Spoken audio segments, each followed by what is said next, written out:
however screwed up California is, it would be a lot more screwed up if people weren't allowed to leave.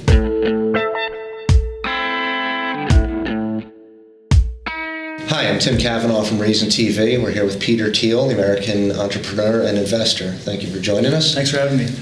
You were an early investor in Facebook, and the Facebook movie has just come out. I was wondering if you could speak at all about the accuracy of the movie, not just in the story that it tells, but in the sociological assumptions about how new media are changing us. Well, there are a number of factual inaccuracies about the movie. It certainly portrays the people in a much worse light than I know them, having worked with a number of these people for the last 6 years. I think it's an incredibly dedicated, awesome team of people that has created tremendous value for themselves, their investors, and the world at large.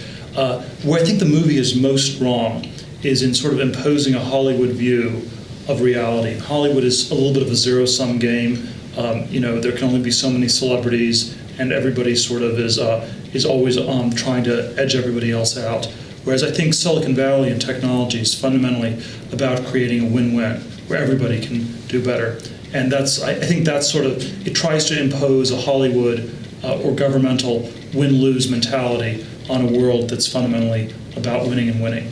That being said, I think the one very positive thing about the movie is that it is going to encourage, in spite of the worst intentions of the producers and people involved in creating it, in spite of their worst intentions, it will encourage a lot of people to go into the tech industry in Silicon Valley. So I think on that, it's a very positive thing. Are we not past this point of, technology is going to turn us all into automatons and it's taking away our privacy and all that kind of stuff? I mean, the sort of fear-mongering that you see in Hollywood. It's hard to judge exactly where we are in society in thinking about technology. My hope is that technology is able to accelerate on its own and that it's freed from political constraints.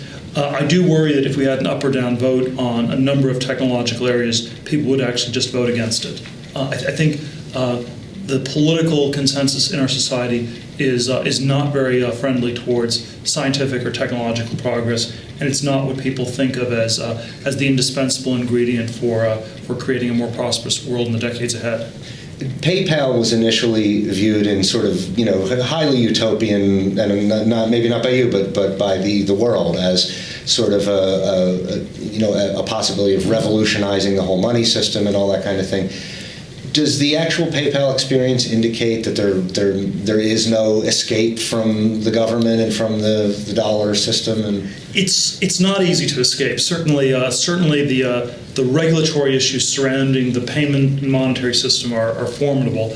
I would say at the same time that I think we are heading towards a world where people have somewhat more control over their money than they did 30 or 40 years ago. And one macroeconomic way of describing this is that we're seeing lower and lower rates of inflation. It's getting harder for governments to inflate away. I believe even Zimbabwe in the last year has basically dollarized. And so it's now U.S. dollars are legal tenders of exchange in Zimbabwe.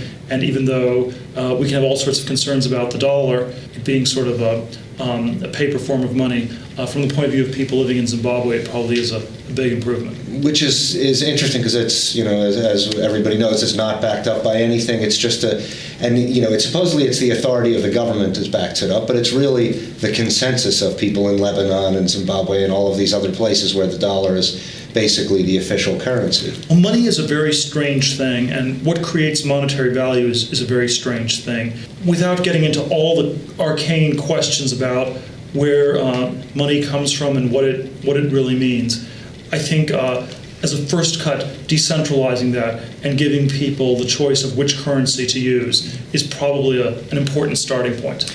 Do those things come about accidentally? Like if California starts issuing IOUs, can you say for the 6 weeks that's going on that this is actually a competing currency to the dollar?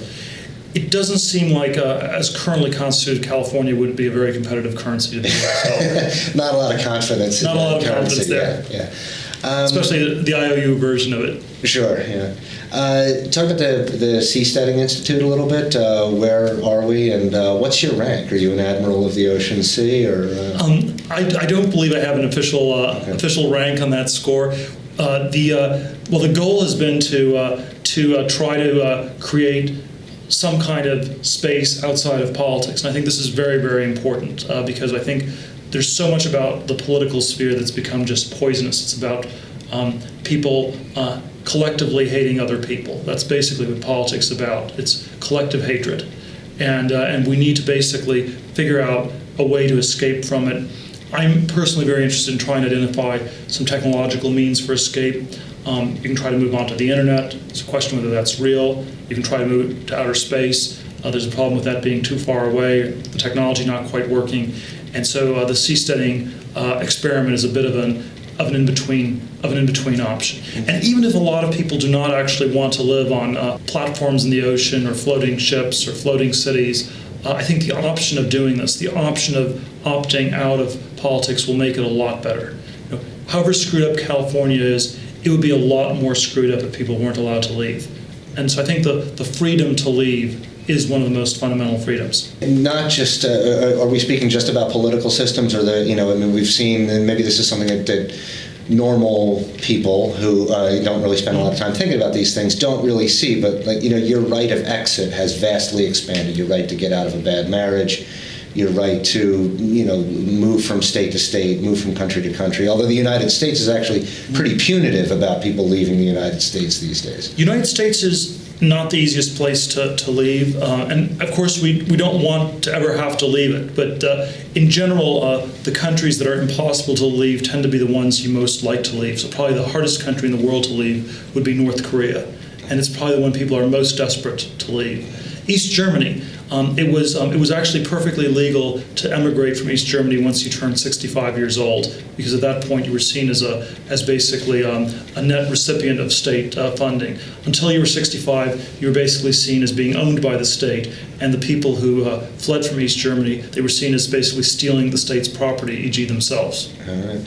One of the things that you're saying people should be able to leave is college. I think if we want to have a single discussion of where there's a bubble in the U.S., it is in education, where more and more money is being spent on the same or maybe less and less. And so it's, in some sense, if you define technology as doing more with less, the things that are anti-technological are the ones where you're doing less with more or a lot less with the same. There's been more inflation in education than any other sector of our economy over the last 30 years, and so it's probably the furthest from technology. In practice, one of the problems is that people end up amassing enormous amounts of debt in college or graduate school, and then this tremendously constrains their future options. They cannot choose to do things that they really want to do or things that will really transform the society. Instead, they're basically tied to this incredible mountain of debt. And I don't think, as a society, we should be encouraging or fostering it. I think it's incredibly inimical to entrepreneurship, which is probably more critical than ever in this country. If the government were out of that game by not providing grants and guaranteeing loans and so forth, would we be better off? Would we have seen less inflation? We would have seen way less inflation, but it's in the game on many levels. We're so far removed from a government being outside of it that it's hard to even know what that would look like. Right now we're in a period of retrenchment with Obamacare and the sort of an administration that's really married to a big government idea of how to solve problems. Yet we're also seeing a huge backlash against that in the streets. And so where do you think we are in terms of an understanding of government and the function of the state, the proper? I think political debates we are in a surprisingly libertarian moment that's more so than I would have thought possible 2 years ago. At the same time, I personally remain rather pessimistic about how much hope we can have through merely political means in the long term. There seems to be something very hard about libertarians being able to win elections, and it is not the preferred choice. It is sort of the last option, and maybe it is the last option we have left. Maybe everything else has failed. But I think politics becomes libertarian as an absolute last resort.